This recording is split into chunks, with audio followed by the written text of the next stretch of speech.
This is Nightly Business Report with Tyler Matheson and Sue Herrera. Funded in part by HSS.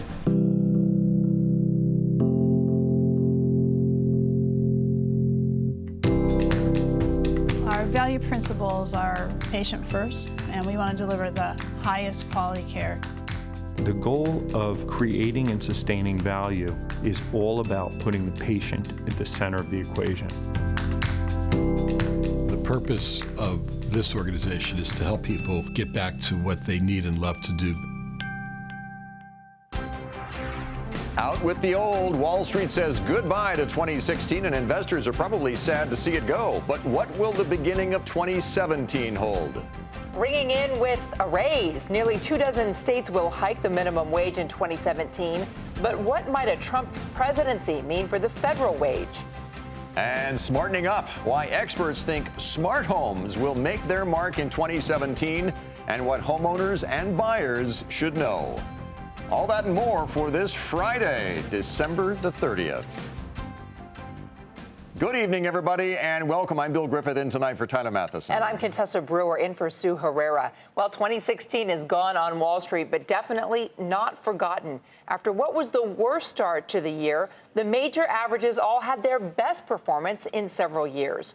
As for today, it wasn't all fireworks and streamers to end 2016, with stocks ending on a three-day losing streak. Today, the Dow lost 57 points to 19,762. The Nasdaq fell nearly 49, and the S&P dropped 10. But here come the big numbers. Are you ready for this? For the year, the Dow rose nearly 13.5%, its best performance since 2013. The Nasdaq gained 7.5%, and the S&P jumped 9.5%, the best showing for both since 2014. Oh, and let's not forget about oil here. Domestic crude soared 45%, its biggest gain in 7 years. Not bad. So now that 2016 is out of the way, how are the markets setting up for January and beyond? Bob Pisani looks into his crystal ball for us tonight. What's next for the markets? Despite some disappointment about the failure to hit Dow 20,000, the markets enter January in excellent shape. The S&P 500 is less than 1% from an historic high, and most stocks are continuing to advance rather than decline. Good news. The trading community is focused on what will drive markets higher in 2017 and what speed bumps might occur along the way. So there's two topics dominating the conversation. First, is this Trump rally really going to translate into more consumer spending? And second, how much will the expectations of a tax cut and this fiscal stimulus program really make a difference in earnings in 2017? The pragmatists are insisting that investors are wildly optimistic about translating this improved consumer sentiment and hopes for more tax cuts and infrastructure programs into higher earnings.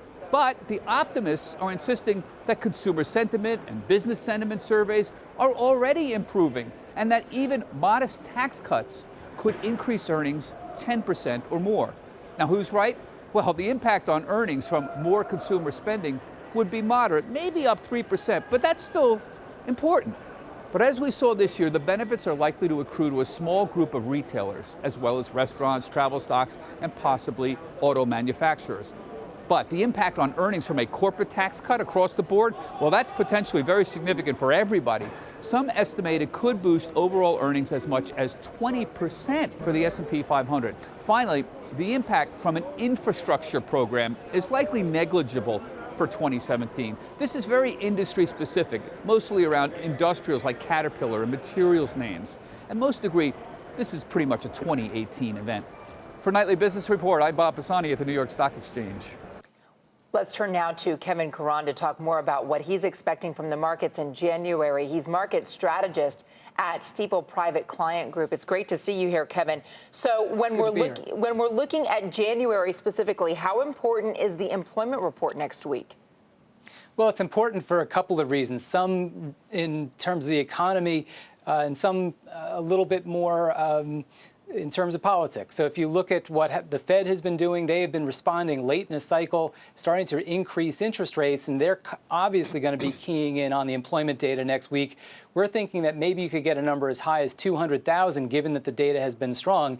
And then politically, this sets up, it'll be the last employment report of the Obama administration and the one that sets the tone for the incoming Trump administration. So both in terms of economics, what the Fed's going to do, and politics, this will be an important number. Beyond that, though, Kevin, we all know that the rally since Election Day, a lot of it's predicated on what the Trump administration will be able to achieve economically, a tax cut of some kind, some sort of infrastructure spending program. Do you think the market has priced all of that in, or have we gotten too far? What do you expect to happen here? No, I think the rally actually began back in June with the improving data globally, but there has been a strong rally since the election, and some of it has priced in an improvement in terms of lower tax rates. But it really hits on two fronts. Number one, it's going to bring potentially, if it gets passed, and we'll have to see what actually comes, it does lift earnings, but it also affects how companies allocate capital going forward. So it could actually provide a tonic to real growth in the economy that could extend well beyond the initial impact of a reduction in corporate income taxes. What are the headwinds or the challenges you're looking for to see this kind of continued growth?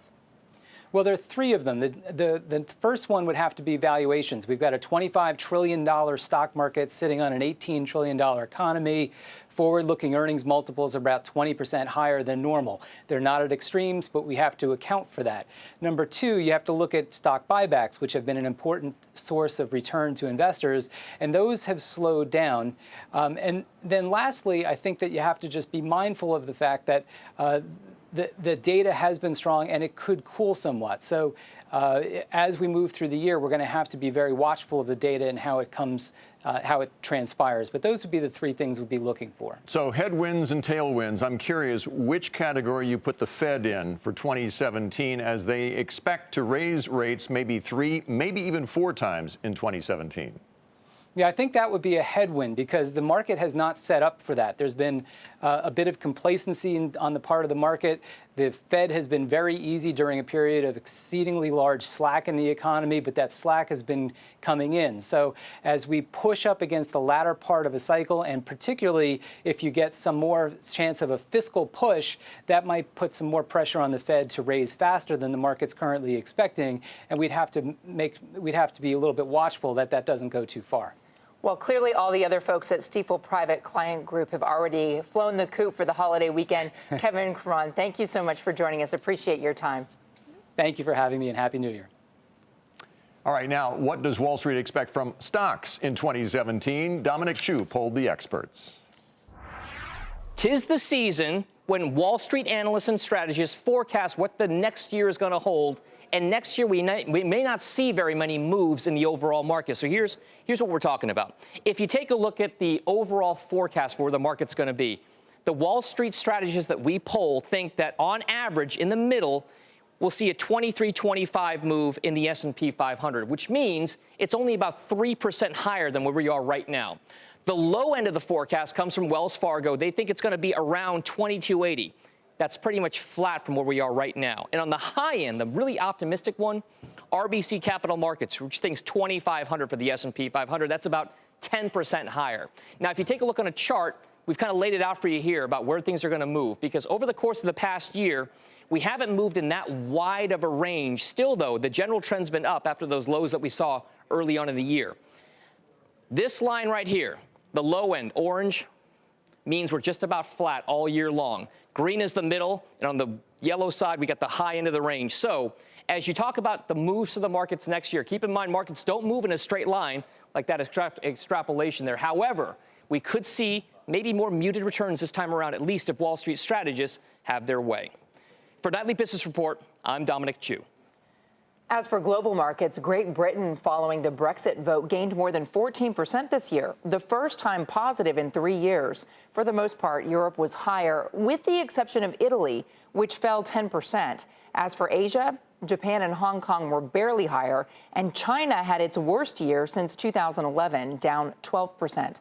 Michelle Caruso Cabrera makes some bold predictions about what to expect internationally in the upcoming year. 2016 was the year of political revolt. Double down on that for 2017. Predictions aren't worth making unless they're bold. So here's number one: EU disintegration. There's going to be a new vote in Italy in the spring, and the Eurosceptic party, I think, comes to power. That could spell the end to the currency, the euro. My second prediction: a Thatcherite France. Lots of assumptions that since Donald Trump won, that means Marine Le Pen will win. She's also a Eurosceptic, but she's actually not that radical when it comes to her economic policies.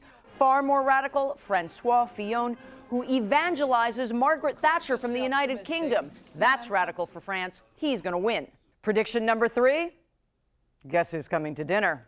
President-elect Donald Trump will host state dinners for both the leaders of Russia and Mexico, maybe at the same time. For Nightly Business Report, Michelle Caruso Cabrera. Bold prediction. Speaking of Russian President Putin, he ignored his own foreign minister's suggestion to retaliate against U.S. sanctions levied in response to Russia's alleged cyber attacks to interfere in our presidential election. Mr. Putin instead said that he would not expel American diplomats like the U.S. did to 35 Russian officials. Meanwhile, Donald Trump then tweeted about Mr. Putin's great move on delays. I always knew he was very smart. But a new report serves up as a wake-up call for the government and for corporate America. Our Josh Lipton joins us now from San Francisco. Who authored this report, and why did they publish it, Josh? So, Bill, this is a new joint report from the FBI and the Department of Homeland Security in which really U.S. authorities are sort of laying out their case of why they argue it was the Russian government that hacked those Democratic Party organizations and operatives, and really laying out the case, going through the tools, the tactics, and the techniques they say these Russian hackers use. They talk about these two Russian groups and these two campaigns, one in the summer of 2015, another in the spring of 2016. And they say those campaigns have actually continued. They say they continued right into November, just days, they point out, after the election, guys. Okay, so when the president and the State Department announced these sanctions against Russia, and they also announced that they're going to declassify the kind of tactics that the cyber criminals, the cyber intelligence, and cyber civilians were using in the attacks, how much of that is new information to our tech community, and how much of it was already known? I think there was a great deal that was already known. I do think, though, this report did make an impression. You know, I spoke to Steve Grobman, who's Intel's Security's Chief Technology Officer, and he said when he looked at that report, he read through those 13 pages, that coupled with the statements from U.S. intelligence agencies, that to him convinced him this attack did originate with the Russians. What also impressed him was just as he went through the report, what was interesting to him were the kinds of tactics that were used. These were not new tactics. They were not novel. They weren't even all really that complicated, according to Grobman. They were really very simple, straightforward, tried and true hacking attacks that we know of, like spear phishing, for example. So, as long as we figure out what those tactics were, anything American companies can learn from this report as far as their security goes? Yeah, I think because we do know what the tactics are, according to CTOs like Grobman, he does think there are lessons for American companies. For example, because these are spear phishing attacks, that again, Bill, is, I send an email to you, I pretend to be a friend, a family member, a colleague, and I trick you into either opening an attachment or clicking on a link and unwittingly give me your password. Because we know that it's human error, the biggest thing American companies can do, according to the CTOs, educate and train your workforces. We know the hackers will continue. We know the methods might not even change so much, and that's why these lessons are so important, guys. All right. Josh Lipton in San Francisco. Thanks, Josh. Coming up, why our market monitor thinks you should be in healthcare in 2017.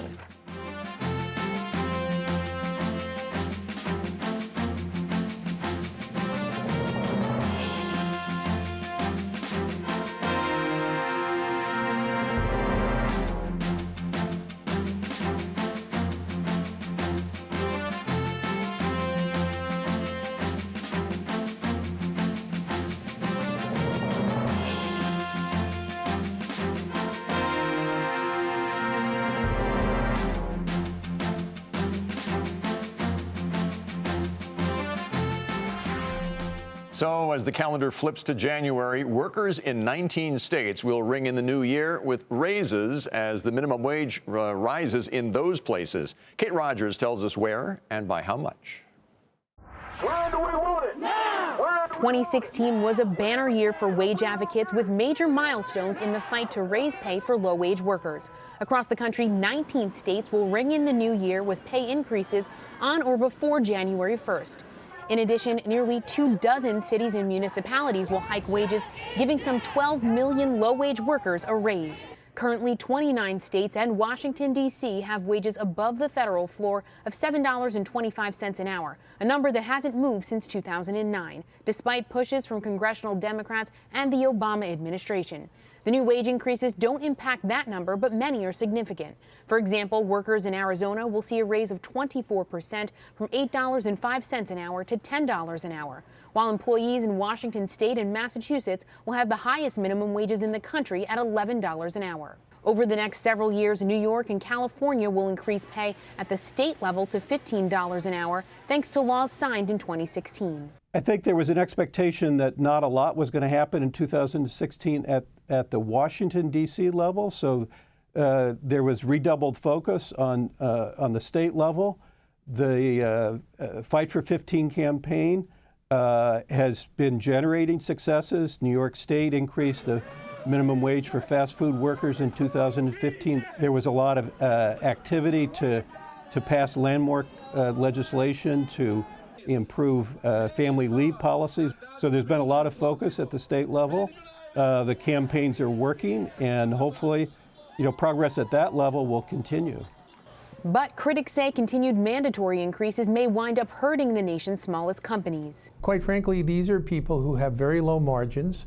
Some of them are making 2 to 5% on a dollar of sales, and they cannot pass these increases on to their customers. If they could raise their prices tomorrow to cover these wage increases, obviously they would have raised their prices before they had to. The smart money knows that this causes disemployment and unemployment effects, and I don't think that the politics should trump the economics. One thing that advocates on both sides of the argument can agree on, there's likely to be little movement at the federal level with Donald Trump in office. Trump spoke out in support of a $10 an hour federal minimum wage on the campaign trail, but with Andy Puzder as his labor secretary nominee and Republicans in control of Congress, an increase from today's $7.25 an hour seems near impossible. For Nightly Business Report, I'm Kate Rogers. Apple reportedly plans to cut iPhone production, and that's where we begin tonight's market focus. According to a report by the Nikkei, which cited data from the tech giant's suppliers, Apple will cut production of its iPhones by 10% in the first quarter of 2017. The report added the reductions will likely focus on the 7 and the 7 Plus, as there's been weak demand for those models. Shares fell fractionally to 115.82.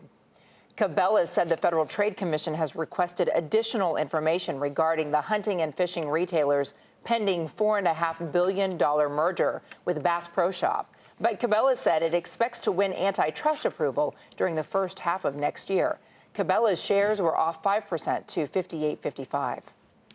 Iconix brand says it has entered into an agreement to sell its Sharper Image brand to toy maker 360 Group for $100 million. The Sharper Image, of course, sells home tech devices like purifiers and massage chairs. Iconix said it plans to use the net proceeds to trim down its debt. Shares rose by 4% today to $9.34. And chipmaker Qualcomm said it has settled all legal disputes with Chinese electronics company Meizu. Earlier this year, Qualcomm sued that company, alleging that it infringed on Qualcomm's patents for wireless phones. And as part of the settlement, the two entered into a patent licensing deal. Shares of Qualcomm fell by 1% to $65.20 today. And our final Market Monitor guest for 2016 is betting on healthcare in the new year. He's Richard Steinberg, President and Chief Investment Officer at Steinberg Global Asset Management. Great to see you today. Richard, let me ask you, I know you think that the healthcare industry is unwanted and unloved. So why do you love the Ensign Group so much?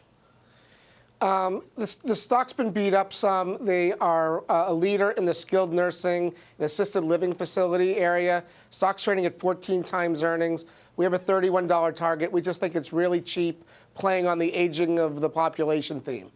Rich, you're the classic value investor. You wait for a company to hit your area of buying opportunity, and you think Cerner Group is in that area right now, yes? Yes, Cerner's super cheap. It's trading at a 3-year low in PE and other valuations. They're the leader in IT healthcare, and the digitization in hospitals bill and also the upgrading of systems makes it look super cheap to us. We have a $64 target, and we think that there's a moat of safety around that the earnings should, and the estimates look pretty good for 17. Well, and in fact, a lot of hospital stocks got a hit after the Trump election on his threats to Obamacare. So what's that doing in general to stocks like Cerner? You're starting to see a little bit of a bid coming in the healthcare names as the rotation out of some of the big cyclical names have occurred. So we think that trend could continue for people that are looking for bargains. Allergan, pharmaceuticals, that's another area that Donald Trump has talked about, with the fear that if Hillary Clinton were elected, there would be price caps put on these companies. But even Mr. Trump has talked about that. So what about a company like Allergan or somebody in that category? Allergan is a specialty pharma name, like you said. The big product, and the product everybody knows about is Botox, which tends to be a cash purchase. It got hammered when the Pfizer deal overseas fell apart. And we just think that it's really, really cheap. One of the cheapest names in the group. We have a $375 target. And today, when I was looking, it's now in the top 25 in the S&P Value Index. So if money goes towards value, Allergan will catch some of that cash coming into the indexes and ETFs. And just generally speaking, when we're looking at this industry, what would happen if Congress decides to side with President Trump and Obamacare takes a hit? Yeah, I think that these names already are trading at valuations that reflect that. So I think where we're buying them, we're giving ourselves some safety in terms of free cash flow and the PE ratios. And in a diversified portfolio, these look the cheapest to us right now. By the same token, though, what would be the catalyst to move these guys higher? What are you waiting to happen that'll get to the price targets you're after? I think as you've seen kind of a bloated market here that probably needs to digest itself some, you'll see some rotation. And again, I think value is going to outperform growth. So you'll start to see bargain hunters coming into healthcare because it underperformed last year, Bill. Richard Steinberg with Steinberg Global Asset Management. Thank you for joining us. Happy New Year, sir. Happy and healthy New Year, guys. Thanks, Rich. Coming up, getting smarter about smart homes. We'll explain.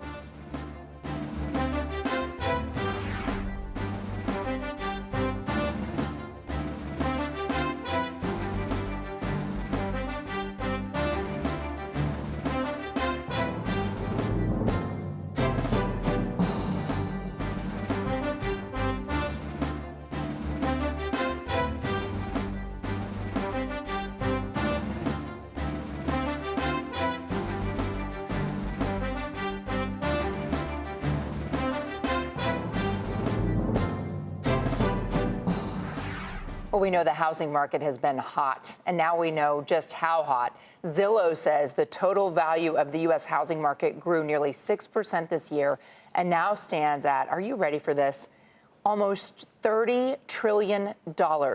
That's a record high. It also means the market has regained all of its value lost during and after the housing crisis. Finally tonight, 2017 will be the year of the smart home.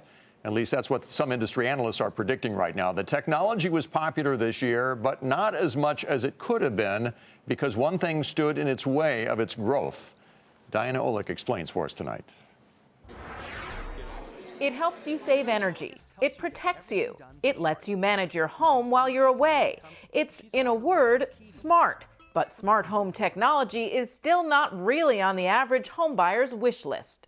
It's not something that my buyers are asking for. Real estate agent Teresa Taylor says it's not that they don't like it, it's that they don't know enough about it. I think if they knew the benefits about how it could save them money, it would be a more attractive feature and, start, instead of being at the bottom of the list of things people want, it'd probably move up to the middle. In 2016, 80 million smart home devices were delivered worldwide, a 64% increase from 2015, according to a new report from IHS Markit. That's your Nests, your August smart door locks, Ring smart doorbells, and a big chunk of it was personal home assistants, like Google Home and Amazon's Alexa. But analysts say 2017 will be the year of the smart home because the companies behind the technology will be smarter about educating their consumers. The consumers today are incredibly confused as to, what's the value they're getting. They could be, a consumer could be spending upwards of $1,000 if they go to the retail market, and they don't understand, what's the value? Are they getting energy savings? Is it just simply, fun and they're not going to want to use it, in a couple of weeks' time? Companies will also broaden their offerings from home security and thermostats specifically to home appliances. So let's say you ask your personal home assistant for just the right meatloaf recipe, and then you choose one, and then it preheats your oven to the perfect temperature. They're really looking to create a total ecosystem. The focus for 2017 will also be lowering prices and enhancing security to prevent cyber attacks. As bigger companies acquire smaller tech providers, it should be easier to integrate and simplify all the systems. But in the end, the key to selling consumers on the smart home is helping those consumers be smarter. For Nightly Business Report, I'm Diana Olick in Washington. But until they can clean the bathroom. That's Nightly Business Report for tonight. I'm Contessa Brewer. Thank you for watching. I'm Bill Griffith. Have a great evening, everybody. Happy New Year. We'll see you again on Monday. Nightly Business Report has been funded in part by